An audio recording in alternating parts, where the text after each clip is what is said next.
Perempuan di Sparta memiliki otonomi lebih besar dibandingkan kota lainnya di sejarah Yunani kuno. Mereka berpendidikan dan sebagian wanita mempunyai dua suami. Apa alasannya?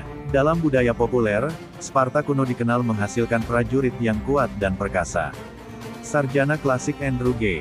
Scott menulis bahwa cara lain Sparta yang tampaknya unik di Yunani kuno adalah mengizinkan seorang wanita menikah dengan dua pria sekaligus. Scott menulis bahwa sumber-sumber kuno menunjukkan bahwa kebiasaan ini merupakan suatu hal unik. Meskipun tidak jelas berapa lama kebiasaan tersebut sudah ada atau seberapa umum hal tersebut dipraktikkan. Dia berpendapat bahwa hal itu mungkin merupakan hasil alami dari pendekatan Spartan terhadap pernikahan dan melahirkan anak.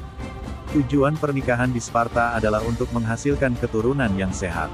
Dalam sistem seperti itu, nilai sebuah perkawinan dihitung berdasarkan kemampuan menghasilkan anak. Dalam catatan sejarah Yunani kuno, bangsa Sparta percaya bahwa anak-anak yang paling sehat akan datang dari pria dan wanita yang paling sehat. Kedua jenis kelamin didorong melakukan latihan fisik untuk meningkatkan potensi mereka sebagai orang tua. Mereka menikah pada usia yang lebih tua dari orang Athena. Anak perempuan di Sparta tidak harus menikah sampai mereka berumur 18 tahun.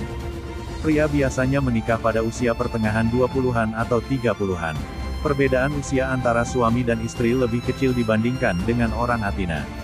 Anak perempuan di Sparta menikah jauh lebih lambat dibandingkan saudara perempuan mereka di Athena.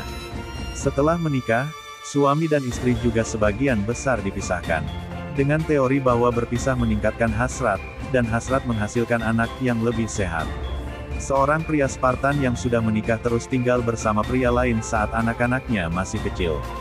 Tugas sebagai ayah dibagi di antara semua pria di masyarakat. Hal ini mencerminkan struktur sosial Sparta yang sangat egaliter bagi warga laki-laki muda, yang diharapkan untuk tinggal, belajar, dan makan bersama. Scott menulis bahwa tetap menjadi bujangan tidak disarankan, setidaknya sebagian karena penekanan besar pada memiliki anak yang akan berkontribusi pada kesuksesan negara.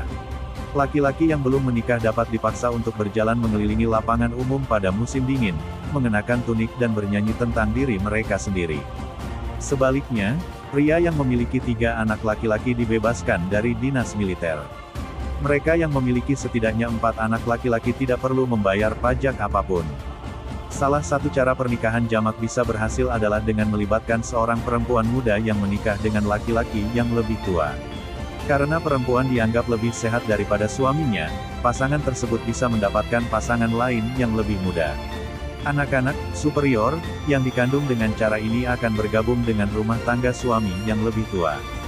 Dalam jenis perjanjian lain, seorang laki-laki lajang dapat mempunyai anak untuk rumah tangganya sendiri dengan seorang perempuan yang sudah menikah. Hal ini mungkin menawarkan pilihan bagi laki-laki yang lebih memilih untuk tetap melajang namun perlu memenuhi tanggung jawab mereka kepada negara untuk menjadi ayah dari anak-anak. Kemungkinan penggunaan lain adalah saudara laki-laki yang dapat berbagi istri untuk membatasi perpecahan warisan mereka. Seorang perempuan yang mempunyai 2 suami akan tetap mempunyai potensi untuk mempunyai anak, meskipun salah satu dari mereka sedang pergi berperang. Bagi perempuan Sparta, pendidikan sangat penting. Berbeda dengan di Athena dalam sejarah Yunani kuno, peran perempuan diharapkan untuk mengurus anak-anak dan melakukan pekerjaan rumah tangga. Di Sparta, anak perempuan memulai pendidikannya pada usia yang sama dengan anak laki-laki, antara usia 6 sampai 7 tahun.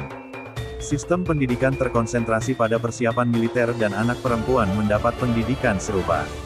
Mereka juga menerima pendidikan jasmani, yang menggabungkan gulat, senam, dan keterampilan tempur. Di Sparta kuno, satu-satunya cara bagi manusia untuk menerima batu nisan adalah dengan mati dalam pertempuran. Demikian pula, bagi perempuan, kematian saat melahirkan adalah salah satu kehormatan terbesar.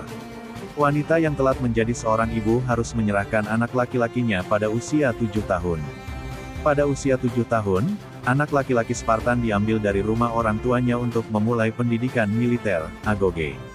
Karena komunitas Sparta dirancang untuk membentuk prajurit profesional, pendidikan harus dimulai sejak usia muda. Bagi seorang ibu Spartan, kebanggaan terbesarnya adalah membesarkan seorang prajurit yang kuat dan berani. Menurut Plutarch, seorang wanita memberi putranya sebuah perisai dan menyuruhnya pulang, baik dengan atau di atasnya, sebelum berperang. Dunia mengenal Sparta karena pria dan tentaranya, namun tanpa wanita, Sparta tidak akan ada.